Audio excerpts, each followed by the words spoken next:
What's up guys, it's AG and I'm back on Injustice. Today I'm going to show you how to get started as a beginner. So I'm going to start off with a campaign. You're going to do the tutorial for the first time, and you can also do a couple of pages if you want. But once you do the tutorial, you're going to get a Bronze Nightwing, which is one of the best characters you can get because one of his abilities are Power Drain. So after the tutorial, you're going to get 3 random bronze characters which are very good to be on your team. So now I'm going to move on to Survivor. I would recommend doing this before you go to online because you're not going to be able to win too many battles at first because your team's not going to be good enough. So you should try to get this thing. If you can get 200 of them, you can buy a pack that will guarantee a good character, and I'll go more in depth on that later. So each week there are new sets of gear, and my gear cards this week are the 4th world set, which are very good. So it's these. So you can only do Survivor once a day, but there's a glitch where you can change the time and date on your phone and you can do it again infinitely. So once your team dies, you can cash out, get all the rewards that you got from spinning the wheel, and you can get multiple things from the spinning wheel, and they're all very useful. Okay, so moving on to challenges. Every week is a new challenge. This week is a Tana. So you can see there's different challenges. So for example, for challenge 2 it's deciding to use Harley Quinn, and they change every week. So next week it can be like use Flash on your team and whatever, but you don't have to worry about it right now because the bronze team is probably not good enough to beat it. The more times you do it though, the more copies you get of the character, and you can promote it to make them a little bit better. So now moving on to online. So each week there's a new reward. This week is a Scarecrow's mask. It's not that good, but you'll see in the season rewards, you only get the reward if you're in gold. So gold 1 is the lowest you can be, and you only get 1 copy of it. The higher gold you are, the more copies you get. But if you don't have that good people, which if you're a beginner you don't, the lowest rewards you can get is a 1 common gear card, 10 nth medal, and 35,000 credits, which are okay, but you can get way higher than that. If you can get up to like at least silver, then you'll be pretty good for your first week. So every 2 weeks there's an event called Phantom Zone.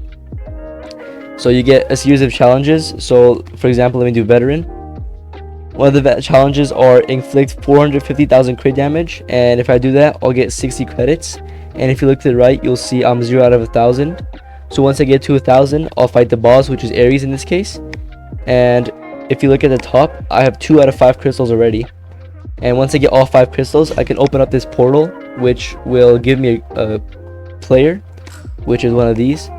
I have a 12% chance of getting a medal card because I did veteran. Obviously if you do trainee, you get lower chances, and if you do elite, you get better chances. You can do this 3 times, and it costs 50 nth medal to do it each time. So another event I'm going to talk about is breakthrough. It's not that important right now, but as you get on later, then it's more important. So it resets every day, and today's is silver breakthrough. So it's obviously for silver characters, and you need a promotion 7 characters, and you go through a series of battles, and at the end you fight a boss, and if you win the boss battle, you can promote your character from elite 7 to elite X. There's also bronzes and some specific gold characters, not all of them. So now moving on to the store. This is where you're gonna get most of your characters from. I wouldn't really recommend buying the packs with real money because they're not really worth it, but these are the packs that I was talking about. So this 200 nth medal pack is very good. You're guaranteed a gold character, and you have a 12% chance of getting a medal character, which is very good for its price. So there's also a challenge booster pack, which isn't too good because it's not as good as doing the challenges, because you can't really promote the characters using credits, whereas in the challenges that you do them, you can promote the characters that it gives you with credits. The pack is still good, but it's not very good for trying to get high promotion characters because there's a chance of getting characters that you don't want. So you can also get this gold pack, which is more risk because there's a smaller chance you get better characters than the nth medal character pack, but it's at a cheaper price, but a gold character is still a gold character. So you can also get a 400 pack.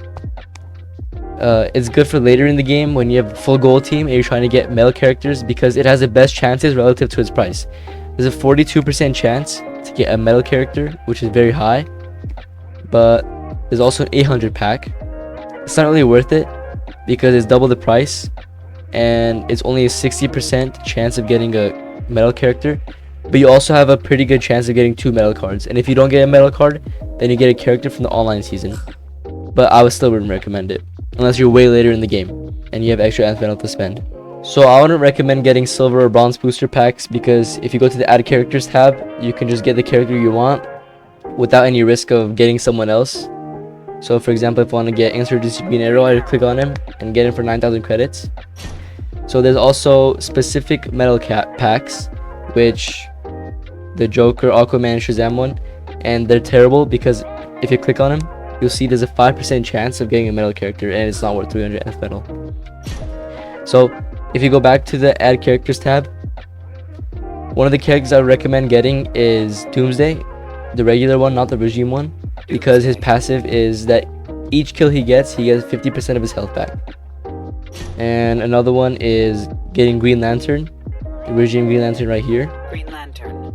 His passive says that it's 25% increased power generation, but it's glitched and instead it gives 50%. And one more thing, he's not in my store because I have him as one of my characters. It is Green Arrow. His special 2 has a 400% damage multiplier instead of 200%, and it's glitched, and it's very good to pair him up with any characters. Lastly, you have gear cards, and they're one of the most important things you can get in the game. So for example, I have Astro Harness. It's one of the best gear cards you can get, and it costs not too many shards to fuse because I just evolved it, but the higher you upgrade, the more it's going to cost. And it gives me this many shards when I shatter it. So you don't have to try to keep at least one of each gear card, and if you get another one, you can shatter it, and you can use the shards to evolve the other gear cards as an investment, so when you shatter you get more, but I would focus more of that later on. The best gear cards you can get are 4-star, and you can upgrade them to get 5-star. But some of the gear cards to get as a beginner that I recommend are Power Shock Gloves, the Mark of the Tiger, but I evolved it and it's called Mark of the Shiba now, and Demon Blade, which is this. So all of these gear cards boost the crit chance and damage for your character, and the best ways to get the gear cards are either online or survivor mode. I hope you guys enjoyed, and if this helped you out in any way, make sure to leave a like and subscribe, and stay tuned for any more future videos to come.